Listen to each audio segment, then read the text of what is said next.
విదేశాల్లో చదవాలనుకుంటున్నారా? అయితే విదేశ్ కన్సల్ట్‌ని సంప్రదించండి.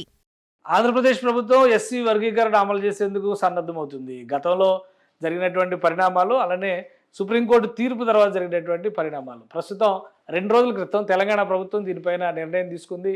అసెంబ్లీలో దానికి సంబంధించినటువంటి తీర్మానాన్ని ప్రవేశపెట్టింది. అలానే ఈరోజు ఆంధ్రప్రదేశ్లో కూడా అసెంబ్లీలో తీర్మానం చేశారు. ఎస్సీ వర్గీకరణ అమలు చేసే దిశగా ఎస్సీలు ఏబిసిడీలుగా వర్గీకరించడం. అసలు ఈ హిస్టరీ ఏంటి? ఎస్సీ వర్గీకరణ అంశం ఎక్కడ మొదలైంది, ఎలా ఎండ్ అయింది, ఫైనల్గా ఒకసారి విశ్లేషించేటువంటి ప్రయత్నం చేద్దాం. గతంలో తెలుగుదేశం పార్టీ అధికారంలో ఉన్నటువంటి సందర్భంలోనే దీనికి సంబంధించినటువంటి ప్రయత్నాలు జరిగినాయి. మాదిగ రిజర్వేషన్ పోరాట సమితి ఎంఆర్పిఎస్ పేరుతో ఉద్యమాలు ఉమ్మడి రాష్ట్రంలో ఎగిసిపడినటువంటి సందర్భంలో జస్టిస్ పున్నయ్య కమిషన్ అప్పుడు చంద్రబాబు నాయుడు ప్రభుత్వం ఏర్పాటు చేసింది. వాళ్ళు ఇచ్చినటువంటి రిపోర్టు ఆధారంగా ఈ రాష్ట్రానికి సంబంధించి ఎస్సీ వర్గీకరణ అమలు చేయాలనేటువంటి నిర్ణయాన్ని తీసుకుంది. 1997లో దీనికి సంబంధించినటువంటి తీర్మానాన్ని చేస్తూ కేంద్రానికి పంపించింది. ఫైనల్గా 1999 నవంబర్ 30న దీనికి సంబంధించి రాష్ట్రపతి ఆమోద ముద్రతో అమలు చేసేటువంటి ప్రక్రియ మొదలైంది. వెనకబాటుతనం జనాభా నిష్పత్తి ప్రకారం ఆయా కులాలకు రిజర్వేషన్ల కోటాలు అమలు చేశారు. 2000 నుంచి 2004 మధ్యలో ఈ వర్గీకరణ అమలైంది. మాదిగలకు ఉపకులాలకు 24,500 ఉద్యోగాలు ఆ సమయంలో వచ్చినాయని చెప్పిన ఒక అంచనా ఉంది. అది కొనసాగుంటే పరిస్థితి వేరేగా ఉండేది. అయితే తర్వాత జరిగినటువంటి పరిణామాల్లో 2004లో మారినటువంటి యూపీఏ ప్రభుత్వం, కేంద్రంలో యూపీఏ ప్రభుత్వం రావడం, రాష్ట్రంలో కాంగ్రెస్ ప్రభుత్వం రావడం, వీటన్నిటికీ కొనసాగింపుగా దీన్ని సుప్రీంకోర్టులోకి ఈ కేసుని తీసుకెళ్లిన తర్వాత సుప్రీంకోర్టు చెప్పినటువంటి మాట ఏంటంటే పార్లమెంటుకు మాత్రమే వర్గీకరణ చేసేటువంటి అధికారం ఉందన్నారు. ఆ రోజు నుంచి ఇది కేసుల పరంపర కొనసాగుతూనే ఉంది. ఫైనల్గా వర్గీకరణకి అనుకూలంగా 2004లో తీర్పు వచ్చింది. అంటే దాదాపు 20 సంవత్సరాల పోరాటం. 2024లో తీర్పు వచ్చింది. 2004లో కేసు వేస్తే 2024లో ఫైనల్ జడ్జిమెంట్ వచ్చింది. దాంతో ఈ ప్రాసెస్ కంప్లీట్ అయింది. ఇక అమలు చేసేటువంటి ప్రక్రియ పైన రాష్ట్రాలకే అధికారాన్ని ఇస్తూ కేంద్రం కూడా ఒక నిర్ణయం తీసుకుంది. తెలంగాణలో దీనిపైన తీర్మానం చేశారు. ఆంధ్రప్రదేశ్లో కూడా ఈరోజు అసెంబ్లీలో తీర్మానం చేశారు. 7 సభ్యులతో కూడినటువంటి ధర్మాసనం ఇది 6:6:1 నిష్పత్తితో ఈ జడ్జిమెంట్ ఆ రోజు ఇచ్చింది. కాబట్టి దేశంలో ప్రతి ఒక్కరూ దీన్ని ఫాలో అవ్వాల్సిన అవసరం ఉందనేటువంటి డైరెక్షన్ వచ్చింది. అయితే రాష్ట్రాల అవసరాలను బట్టి నిర్ణయం తీసుకోవాలి. దీంతో ఆంధ్రప్రదేశ్ ప్రభుత్వం, ప్రస్తుతం కూటమి ప్రభుత్వం, ఒక 1 మ్యాన్ కమిషన్ వేసింది. Rajiv Ranjan Mishra IAS retired enquiry చట్టం 1952 కింద ఏకసభ్య కమిషన్ నియమించింది. ఉప వర్గీకరణకి సంబంధించిన సిఫార్సుల్ని 11/15/2024న ఇవ్వడము, దానికి సంబంధించినటువంటి జీవోను కూడా రాష్ట్ర ప్రభుత్వం రిలీజ్ చేసింది అప్పుడే.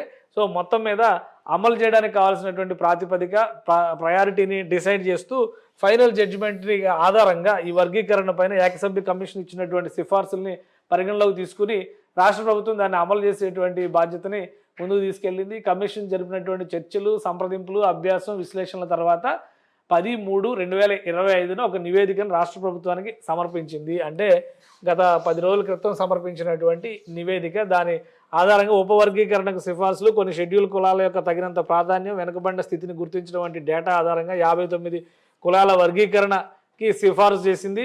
అలానే 11 షెడ్యూల్ కులాల్లో గ్రూపుల విభజన మరియు రిజర్వేషన్ శాతానికి సంబంధించినటువంటి సిఫార్సులు ఇచ్చింది. జనాభా, అంతర్గత వెనుకబాటుతనం మరియు ఉపకులాల మధ్య సంబంధాలను విశ్లేషించి 3 సమూహాలుగా ఈ గ్రూపులను విభజించింది. గ్రూప్ 1 అత్యంత వెనుకబడింది, గ్రూప్ 2 వెనుకబడింది, గ్రూప్ 3 సాపేక్షంగా తక్కువ వెనుకబడింది. ఇది కమిషన్ ఇచ్చినటువంటి సిఫార్సుల సారాంశం. దీని ఆధారంగా రాష్ట్ర ప్రభుత్వం ఒక నిర్ణయం తీసుకోవాల్సినటువంటి పరిస్థితి ఉంది. కాబట్టి కమిషన్ ఇచ్చినటువంటి సిఫార్సుల ఆధారంగా రిజర్వేషన్ రేషియోని కూడా ఆంధ్రప్రదేశ్ ప్రభుత్వం డిసైడ్ చేసింది. అది కూడా ఏపీలో ఉన్నటువంటి ఆయా కులాలకు సంబంధించినటువంటి జనాభా ఆధారంగా.